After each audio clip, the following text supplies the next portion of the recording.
Apa hukumnya berwisata ke tempat ibadah orang kafir? Contohnya Candi Borobudur. Hukumnya haram karena itu termasuk persetujuan kepada peribadahan mereka. Makanya kita nggak boleh duduk-duduk bersama orang yang menghina agama. Allah mengatakan innakum idzam mithluhum. Kalau kamu duduk bersama mereka, kamu seperti mereka. Kenapa? Hadirnya kita di situ berarti persetujuan terhadap dia. Kalau kita datang di tempat peribadahan orang kafir, sama saja berarti setuju dengan mereka. Walaupun hati kita mungkin nggak setuju, tapi kehadiran kita adalah persetujuan itu sendiri. Begini, saya pernah ditanya sama seorang dosen, Gus, saya ini ngaji hadis banyak, tapi ada yang saya tidak paham, yaitu mangqala la ilaha illallah dakhalal jannah, ada kalimat wa in zana wa in saraka.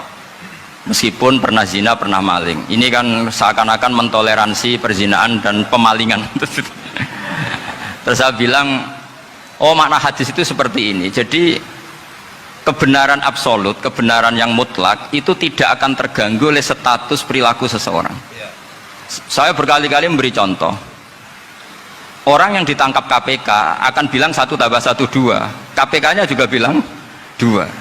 Rivalitas dalam politik, Pak Prabowo ya bilang 2, Pak Jokowi juga bilang 2. Orang yang zaniyah, yang lonte pun akan bilang 2, muftinya juga bilang 2, ketua MUI-nya juga bilang 2. Artinya gini, kebenaran yang absolut adalah kebenaran yang siapapun akan meyakini seperti itu. Seperti 1 ditambah 1 2. Kamu punya musuh bilang 2. Kalau ibu-ibu ini punya maru, ya marunya bilang 2 tadi tambah mama, nggak tahu saya terjemahnya apa tadi. Nah, kebenaran yang absolut itu kebenaran yang siapapun pasti mengakui. Dan uniknya begini, saya kalau saya pernah ngaji acara himmah, acara pondok sarang di Demak. Kalau kamu bilang 1 ditambah 1 menjadi 2, untuk mengatakan 2 itu kamu butuh hadiah enggak? Mereka semua jawab enggak. Kita semua juga saja mengatakan tembok itu putih. Kenapa? Karena memang putih. Kita mengatakan 1 tambah 1 2 karena memang kita tanpa presentasi dapat hadiah, dapat penghormatan. Kenapa untuk mengatakan Allah itu Tuhan kita butuh surga? Memangnya kalau tidak ada surga Allah tidak jadi Tuhan? Ini problem orang soleh-soleh yang terlalu pesimis. Makanya nanti orang-orang soleh itu masuk surganya berat. Tapi kalau orang alim lebih gampang kira-kira seperti itu. Iya, karena kan imannya lebih bagus. Dalam hadis qudsi Allah ini yang dibuli orang-orang soleh. Laulam akhluk jannatan wala naron alam akun ahlan an uto'ah, dalam hadis qudsi itu. Kalau saja saya tidak menciptakan surga dan neraka, apa saya tidak jadi Tuhan yang perlu ditaati?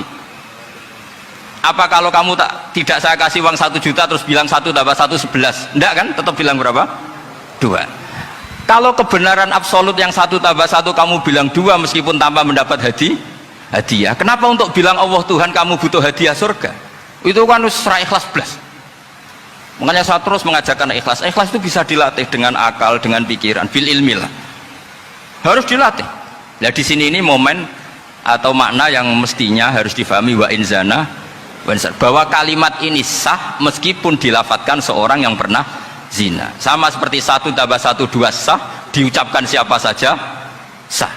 Dan siapapun akan mengucapkan itu secara ikhlas. Ini penting saya utarakan. Sehingga setelah ada firqah-firqah takfiri yang mengatakan orang megang keris itu syirik, ke kuburan syirik, ini syirik. Itu salah besar. Salahnya adalah tadi kalimat-kalimat atau kebenaran-kebenaran absolut ini sudah jadi sibghatallahi man ahsanu minallahi sibghah. Kalimat ini begitu absolut di hatinya orang mukmin. Sehingga ketika terganggu oleh hal-hal yang adat istiadat kayak pegang keris, kayak apa, ini tidak mengganggu. Tetap kualitas iman ini di atas keyakinan adat membawa apa keris. Kalau orang membawa keris menjadi syirik karena percaya sama makhluk. Orang misalnya kejawen kalau nggak bawa keris nggak nyaman. Orang kota itu kalau nggak bawa ATM juga nggak nyaman. Itu tidak dihukumi syirik. Kamu pergi lupa bawa HP nyaman enggak? Enggak, kenapa tidak dihukumi syirik?